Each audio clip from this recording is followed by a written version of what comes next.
Hi friends, welcome to my channel. ನಮಸ್ಕಾರ ಸ್ನೇಹಿತರೆ, ಇಂದು ನಾವು ಭೇಟಿ ನೀಡುತ್ತಿರುವುದು ಭಾರತದ ಅತ್ಯಂತ ಪ್ರಸಿದ್ಧ ಮತ್ತು ಪ್ರಾಚೀನ ಪ್ರಾಣಿ ಸಂಗ್ರಹಾಲಯಗಳಲ್ಲಿ ಒಂದಾದ ಮೈಸೂರು ಝೂ ಅಂದರೆ ಶ್ರೀ ಚಾಮರಾಜೇಂದ್ರ ಪ್ರಾಣಿ ಉದ್ಯಾನವನಕ್ಕೆ. ಮೈಸೂರು ನಗರದ ಹೃದಯ ಭಾಗದಲ್ಲಿರುವ ಈ ಝೂ 1892ರಲ್ಲಿ ಚಾಮರಾಜೇಂದ್ರ ವಾರಿಯರ್ಸ್ ಅವರ ಆಶ್ರಯದಲ್ಲಿ ಸ್ಥಾಪನೆಯಾಯಿತು. ಸುಮಾರು 150 ಎಕರೆ ಪ್ರದೇಶದಲ್ಲಿ ಹರಡಿಕೊಂಡಿರುವ ಈ ಝೂ ಸ್ವಚ್ಛತೆ, ಪ್ರಾಣಿ ಸಂರಕ್ಷಣೆ ಮತ್ತು ಪರಿಸರ ಸ್ನೇಹಿ ವ್ಯವಸ್ಥೆಗಾಗಿ ಪ್ರಸಿದ್ಧವಾಗಿದೆ.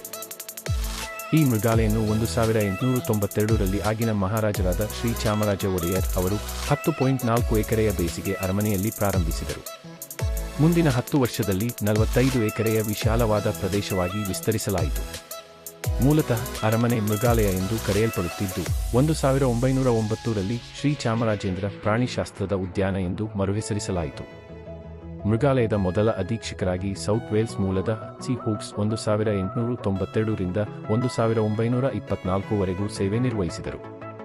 ಹೂಗ್ಸ್, ಸರ್ ಮಿರ್ಜಾ ಇಸ್ಮಾಯಿಲ್ ಮತ್ತು ಜಿ.ಎಚ್. ಕ್ರೂಯೆಂಬಿಯೆಗೆಲ್ ಮೃಗಾಲಯದ ಮರುವಿನ್ಯಾಸ ಮತ್ತು ಆಧುನಿಕ, ನೈಸರ್ಗಿಕ ಆವರಣದ ನವೀಕರಣದೆಡೆಗೆ ಗಮನಹರಿಸಿದರು. ಇದನ್ನು 1945ರಲ್ಲಿ ಮೈಸೂರು ರಾಜ್ಯ ಸರ್ಕಾರದ ಉದ್ಯಾನ ಇಲಾಖೆಗೆ ನೀಡಲಾಯಿತು.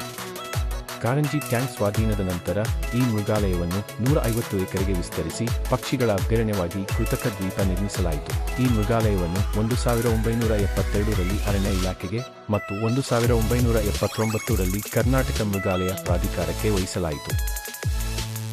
ಝೂಗೆ ಪ್ರವೇಶಿಸುತ್ತಿದ್ದಂತೆಯೇ ನಮ್ಮನ್ನು ಸ್ವಾಗತಿಸುವುದು ಹಸಿರು ಮರಗಳ ನೆರಳು ಮತ್ತು ವಿಶಾಲವಾದ ನಡಿಗೆ ದಾರಿಗಳು.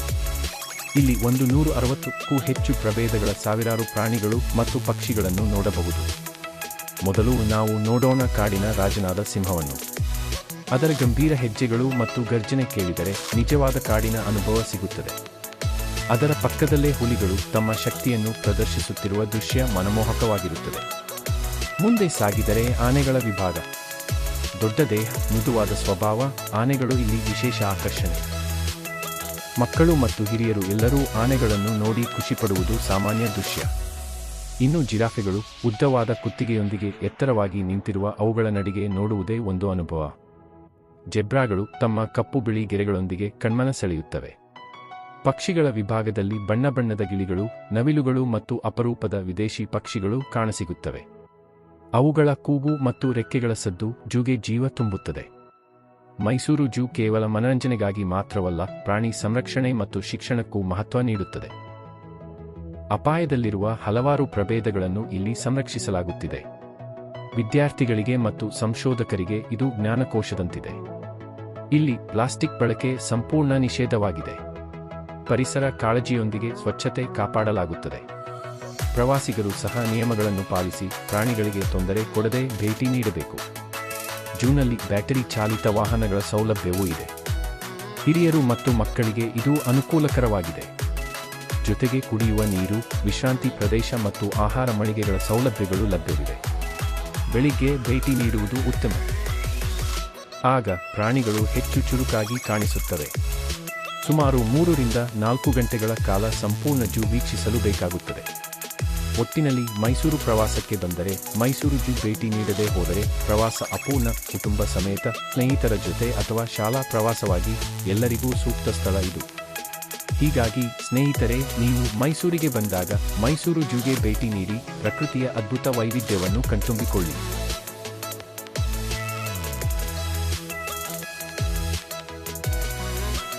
ಮೈಸೂರು ಮೃಗಾಲಯದ ಜಿಂಕೆ ಕುಟುಂಬದ ವಿವರಗಳು. ಜಿಂಕೆಯ ಪ್ರಭೇದಗಳು. ಮೃಗಾಲಯವು ಮುಖ್ಯವಾಗಿ ಚುಕ್ಕೆ ಜಿಂಕೆ, ಸ್ಪಾಟೆಡ್ ಡಿಯರ್, ಸಾಂಬಾರ್ ಮತ್ತು ಮೃಗಗಳು ಎಂಟೆಲೋಪ್ಸ್ ಕುಟುಂಬಕ್ಕೆ ಸೇರಿದ ಪ್ರಾಣಿಗಳನ್ನು ಹೊಂದಿದೆ. ಜೀಬ್ರಾಗಳು ಪ್ರಮುಖ ಆಕರ್ಷಣೆಯಾಗಿದ್ದು, ಪ್ರಸ್ತುತ ಮೃಗಾಲಯದಲ್ಲಿ 3 ಗಂಡು ಮತ್ತು 5 ಹೆಣ್ಣು ಸೇರಿ ಒಟ್ಟು 8 ಜೀಬ್ರಾಗಳಿವೆ. ರಿದ್ದಿ ಮತ್ತು ಸುಧೀರ್, ಇಸ್ರೇಲ್ನಿಂದ ತರಲಾಗಿದ್ದ ಈ ಜೋಡಿಯು 2016ರಲ್ಲಿ ಮೈಸೂರು ಮೃಗಾಲಯದ ಇತಿಹಾಸದಲ್ಲೇ ಮೊಟ್ಟಮೊದಲ ಬಾರಿಗೆ ಮರಿಗೆ ಜನ್ಮ ನೀಡಿ ದಾಖಲೆ ಬರೆದಿತ್ತು. ಮೈಸೂರು ಮೃಗಾಲಯವು ಭಾರತದಲ್ಲೇ ಗೊರಿಲ್ಲಾಗಳನ್ನು ಹೊಂದಿರುವ ಏಕೈಕ ಮೃಗಾಲಯವಾಗಿದ್ದು 5 ಗೊರಿಲ್ಲಾಗಳ ಒಂದು ಸಣ್ಣ ಗುಂಪು ಇದೆ. ಇವುಗಳನ್ನು ಜರ್ಮನಿ ಮತ್ತು ಇಂಗ್ಲೆಂಡ್ನಿಂದ ತರಲಾಗಿದೆ. ಲ್ಯಾಬೋ ಮತ್ತು ಡ್ಯಾಂಬೆಯ 2 ಗಂಡು ಗೊರಿಲ್ಲಾ. ಇವು 2021ರಲ್ಲಿ ಜರ್ಮನಿಯಿಂದ ತರಲಾಗಿತ್ತು. ಕ್ವೆಂಬೊ ಇದು ಸಿಲ್ವರ್ ಬ್ಯಾಕ್ ಗುಂಪಿನ ನಾಯಕನಾಗಿದ್ದು ಜನವರಿ 2024ರಲ್ಲಿ ಜರ್ಮನಿಯ ಫ್ರಾಂಕ್ಫರ್ಟ್ ಮೃಗಾಲಯದಿಂದ ಬಂದಿದೆ.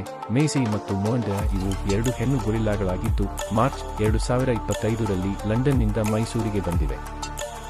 ಹೀರಪೊಟಮಸ್ ಅಥವಾ ಜಲಹಸ್ತಿಗಳು ಪ್ರಮುಖ ಆಕರ್ಷಣೆಯಾಗಿದ್ದು ಮೃಗಾಲಯದಲ್ಲಿ ಜಲಹಸ್ತಿಗಳ ಉತ್ತಮ ಸಂತತಿ ಇದೆ. ಲೇಲೋ ಎಂಬ ಗಂಡು ಜಲಹಸ್ತಿ ಅತ್ಯಂತ ಪ್ರಸಿದ್ಧವಾಗಿದೆ.